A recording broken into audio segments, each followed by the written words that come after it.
Okay, good Saturday to everybody. Appreciate y'all being here in the stadium today. And it was good, great weather. We had a full Big 12 officiating crew here and laid it down and played. We went about 40 plays with the ones, 40 plays with the twos, all tackle. I thought we had really high energy. I thought our execution for, only being 7, 8 practices into it. I thought it was higher. And I thought it was pretty clean scrimmage. We focused situations. We had we did an opening drive in the first half, opening drive in the second half, played a 2-minute and overtime, and then third and fourth down, and then played in the red zone for a couple drives. And we're not where we need to be from a situational awareness, but I think we're getting better. We are getting better.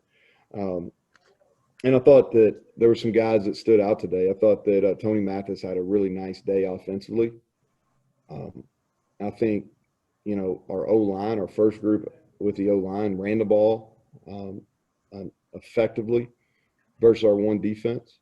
I thought our one defense, Dante Stills was active today. I thought they did a really good job rushing the passer.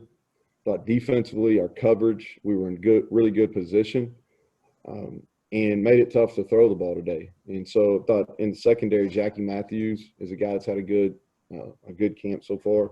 And then we did some live special teams, and I thought Naeem Muhammad showed up and blocked a punt today, which was good to see.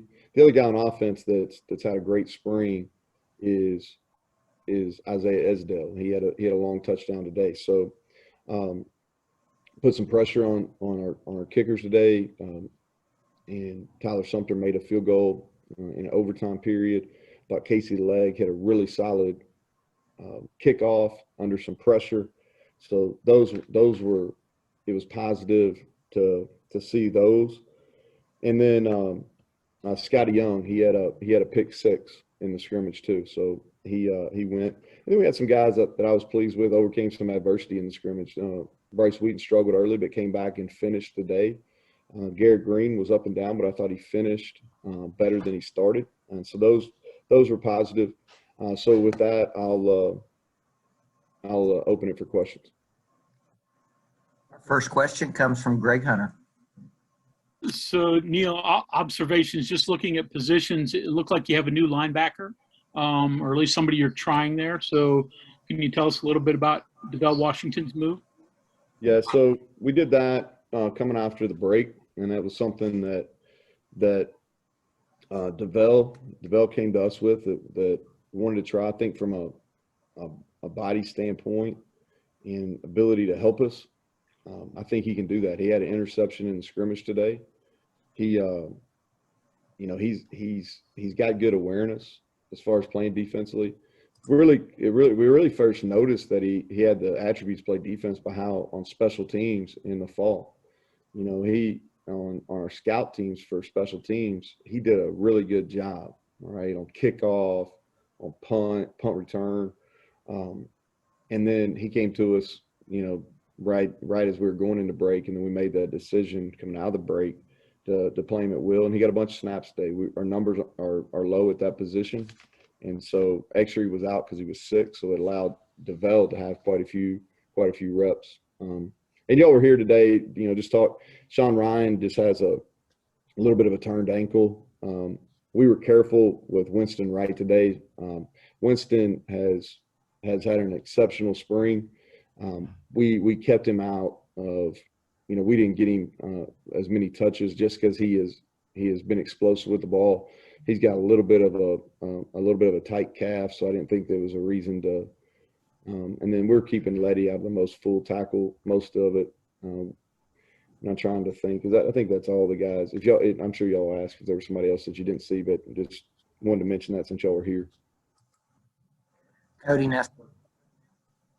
Neal, with the backup running backs, what's their path to getting carries? Are they just going to take carries when Letty's tired, or are they able to kind of carve out their own roles in the offense?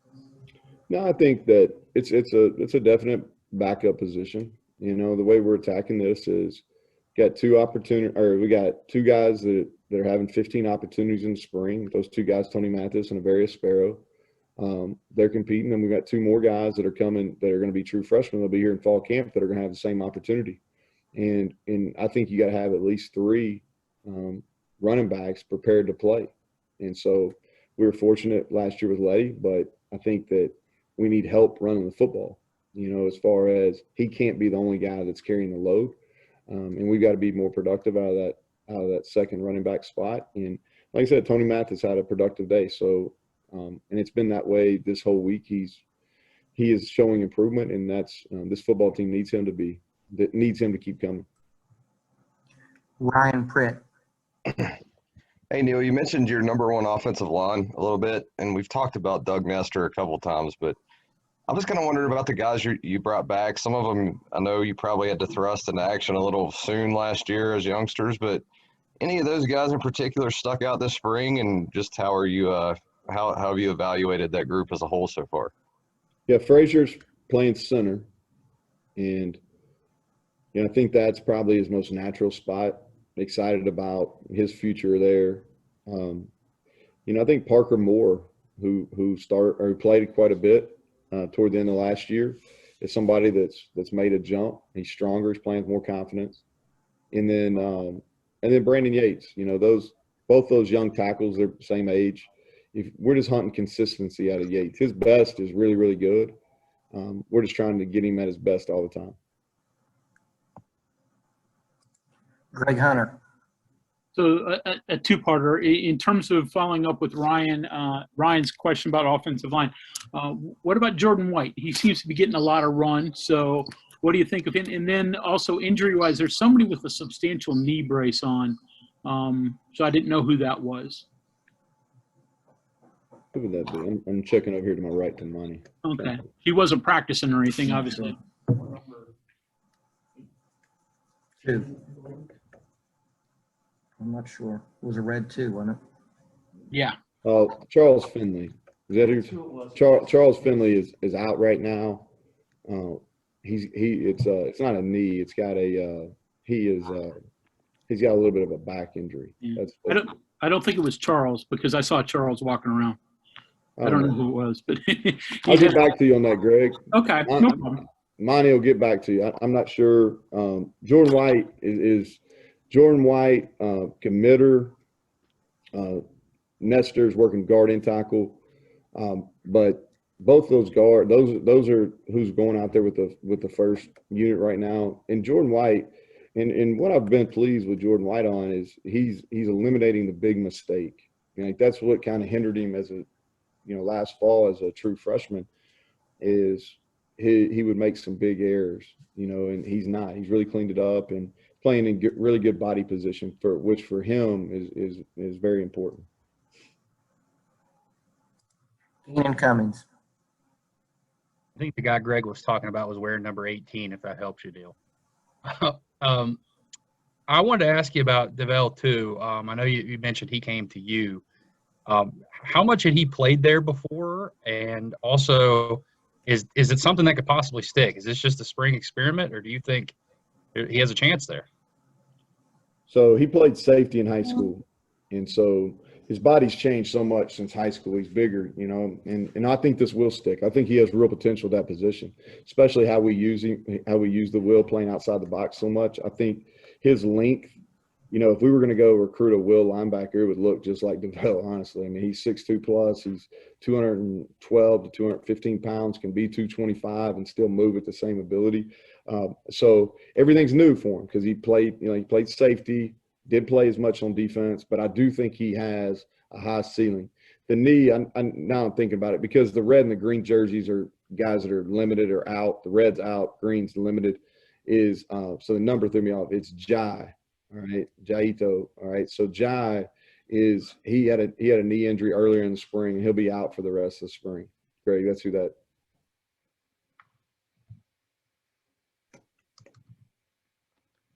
Sam.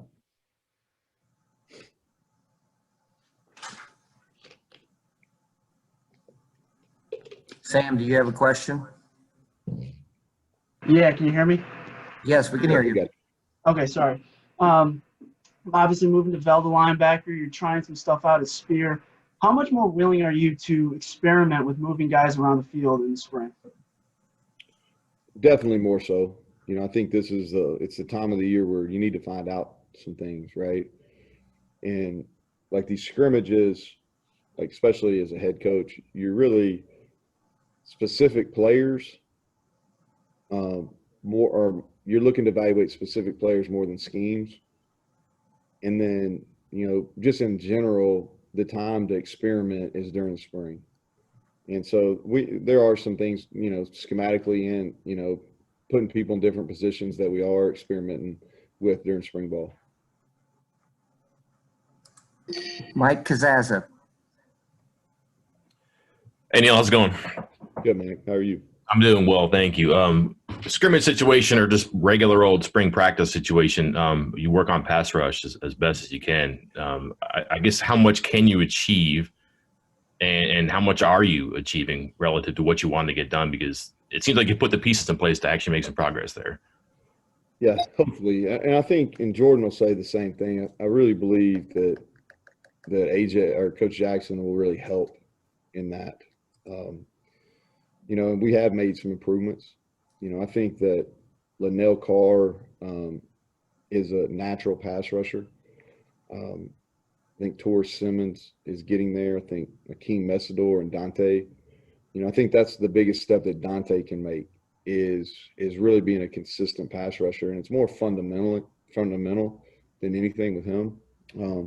We do work it a bunch. Now it's hard because we haven't had the quarterback live, and so they think every time that they show any kind of color that's a sack, so they get frustrated with me because I'm not blowing it all the time.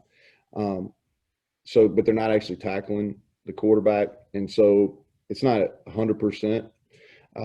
But I do feel like we're making progress. That's something that, from a defensive standpoint, coming out of the spring, going into the spring, we wanted to say, hey, after the spring game, we wanted to make strides pass rushing out of our base 3 and 4 man fronts without having to blitz. We wanted to get better in one-on-one pass situations. And I'm pleased with where we're at. I do think, Mike, we still have some work to do, but I think we are making progress. Greg Hunter. So, Coach, maybe Favors' injury holds back your evaluation of all the European kids, but just sort of wondering what your thoughts are of he and Wickstrom and Vesternen and where they are fundamentally compared to physically. Are they different than American kids? So Eddie V is, man, I love how he plays. He is full throttle all the time. He and Victor, their understanding is they understand football at a high rate. I think that's a credit to the programs they're coming from. Eddie is a little bit older. I think that helps. But Eddie has been one of the surprises of our spring. I think that he might even have a chance to help us this year. Victor, I love his athleticism. He's learning how to play. It's really fast. It's really fast for him right now. But you do see the signs athletically that he has some unique abilities. And then Jai, we moved him down to Will and unfortunately got hurt, which slowed down the evaluation process on him. Back to Keenan. Neal, you mentioned Scotty. How has he kind of fit in now that he's, obviously he had a good offseason. How has he fit in spring practice? And secondly, it might be too early for this, but I know obviously you need a linebacker and a cornerback. Any other needs that you've noticed, through watching spring practice? Yeah, I think those are fair. I think that's fair. Both those that you listed, that's fair. I think that we're actively hunting those. I think we've solved one of the issues. We're actively hunting another. And so what was the first part of the question, Keenan? Before you talk about Scotty. Yeah, Scotty. So Scotty, he made a play today. He's made plays all through the spring, made a lot of progress in bowl prep. He's kind of been a changed guy. He did a great job on scout team, very kind of similar to Alonzo Adai. Alonzo did a great job on scout team. You could really see him getting better. He used the developmental group, Alonzo, and then Scotty followed his same path and really grew from a leadership standpoint. So he's got a lot of trust with our team. And then he's been a different guy from a player on the field once he was deemed eligible to play for the bowl game. But he played at a high level in the bowl game. He's followed that up, playing both our spear in safety positions, and I think he's got a chance to be an upper level guy in our league. Cody Nesper. Neal, you mentioned Dante on Wednesday. He was talking to us, and he said going into last year, he was convinced he was going to turn pro. And I'm just wondering if he talked to you at all, or if you just know when or why and how he changed his mind over the course of the season. Yeah, we filled out the paperwork for him, and I think he made the right decision. He's made a lot of fundamental strides last year. I think it's beneficial for both he and for our program for him to come back his senior year. I think he really he had a great off season. He's in a different mindset. He's maturing, and so I fully expect him to have a big time senior year and put himself in a position that's significantly better than it would have been if he was in this draft class. Back to Mike Kazaza. I wanted to just kind of continue on the pass rush thing with the Bandit. That you guys had great success, great reputation at Troy there, but kind of snake bit with like injuries and age your first 2 seasons. I know it's Vandarius and Bartlett, and are you trying to figure out who else there and how those two and how does that spot look so far for you? So with the Bandit position, so we've kind of evolved to who the personnel is. So when Vic, first started having the Bandit position, it was before I even got to Troy for my first stint. He had DeMarcus Ware, and he really created, that position around that body type. And DeMarcus came out of Auburn High, and the way I understand, I wasn't there, but he was in the 190s and just continued to progress. And then when Vic got him toward the end of his career, used him as far as moving him around and stood him up because he felt like that he saw better and his ball get off was better standing up, and he was able to disguise to get him into some better matchups. And then so fast forward, we come back to Troy, and we were really, really productive. We had a kid named Rashard Dillard who was a defensive player of the year in the Sun Belt, and he was an edge rusher, and he really came off the edge and was a pass rush first guy. Then we had a kid named Hunter Reese that made first team all conference for a couple of years. And the kid that we had the first year at Troy before Dillard made first team all conference, he was a pass rush guy more. All right. So then we had a kid named Hunter Reese who was more of a linebacker type that we used in the box, and we used to kind of we blitzed him inside probably more than we did outside. Okay. So now we're trying to figure out what the strengths are of Vandarius and Bartlett, and they're both different players. Okay. They play the box a little bit better. And then we're working this spring and we're spending a lot of time on them as edge rushers. Okay. And then, we signed somebody in the spring or in last year's class, Corey Hammett, we think's a stand-up rusher. All right. Eddie Watkins is more of a rusher. He's learning how to play the game at this level. But a lot of it is we can form the scheme and what we're asking that Bandit to do. And it really depends on their individual skills.